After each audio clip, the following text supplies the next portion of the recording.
नमस्कार, मैं हूं प्रभाकर मिश्रा।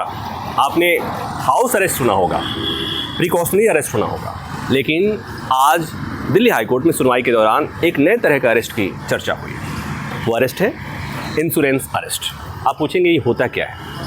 तो ये पहली बार जो मुझे बात समझ में आई कि पहली बार किसी कोर्ट में, किसी अदालत में ये शब्द इस्तेमाल हुआ, ये टर्म इस्तेमाल हुआ, और ये शब्द इस्तेमाल किया अभिषेक मनु सिंघवी ने। अभिषेक मनु सिंघवी देश के बहुत बड़े संविधान विशेषज्ञ हैं, देश के बड़े वकील हैं, और आजकल आम आदमी पार्टी और अरविंद केजरीवाल से जुड़े हर मामले में पैरवी करते हैं। तो अरविंद केजरीवाल ने सीबीआई मामले में अपनी गिरफ्तारी को चैलेंज किया हुआ है, जमानत की मांग की है, और उसी मामले में आज सुनवाई हो रही है। उसमें अभिषेक मनु सिंघवी ने कहा कि अरविंद केजरीवाल की गिरफ्तारी सीबीआई के मामले में ये एक इंश्योरेंस अरेस्ट।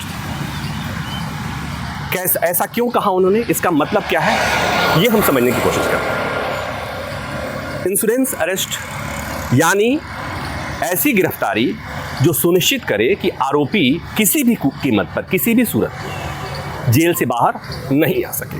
और ऐसा अभिषेक सिंघवी ने क्यों कहा, उसे समझिए। उन्होंने कहा कि दरअसल ईडी के मामले में, आपको पता है कि दिल्ली में शराब नीति घोटाला मामले में अरविंद केजरीवाल जेल में हैं, और ईडी ने पहले गिरफ्तार किया था। उसके बाद ईडी के मामले में निचली अदालत ने उन्हें जमानत दे दी।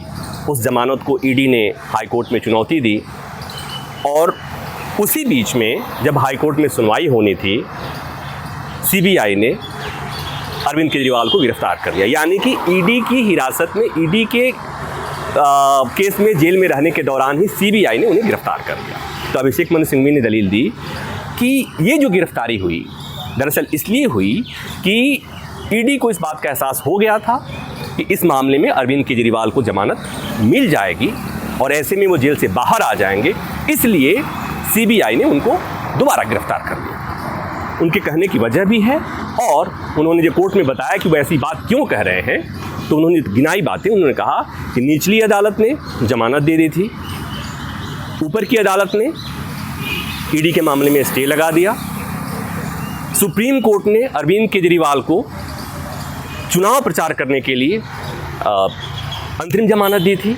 यानी सुप्रीम कोर्ट ने उन पर माना था कि अरविंद केजरीवाल को जमानत देने में कोई दिक्कत नहीं है। और तीसरी बात कि ईडी के मामले में ही अरविंद केजरीवाल ने एक बार फिर अंतरिम जमानत दे दी। तो अगर सीबीआई इस मामले में नहीं आई होती या सीबीआई ने गिरफ्तार नहीं किया होता, तो अरविंद केजरीवाल आज जेल से बाहर होते। सीबीआई के मामले में गिरफ्तारी ने उनको जेल से बाहर आने का रास्ता मुश्किल कर दिया है, और जब तक इस मामले में, सीबीआई के मामले में अरविंद केजरीवाल को जमानत नहीं मिलती, तब तक वो जेल से बाहर नहीं आ सकते। तो आप समझ गए होंगे कि इस इंश्योरेंस अरेस्ट का मतलब क्या हुआ। भले ही ये पहली बार इस्तेमाल हुआ है अभिषेक मनु सिंघवी के द्वारा, लेकिन आने वाले समय में इसे, अब जब हाई कोर्ट और सुप्रीम कोर्ट में दलीलें दी जाएंगी, तो ये टर्म आपको पढ़ने और सुनने को मिलेगा। उम्मीद है ये जानकारी आपको पसंद आई होगी। धन्यवाद।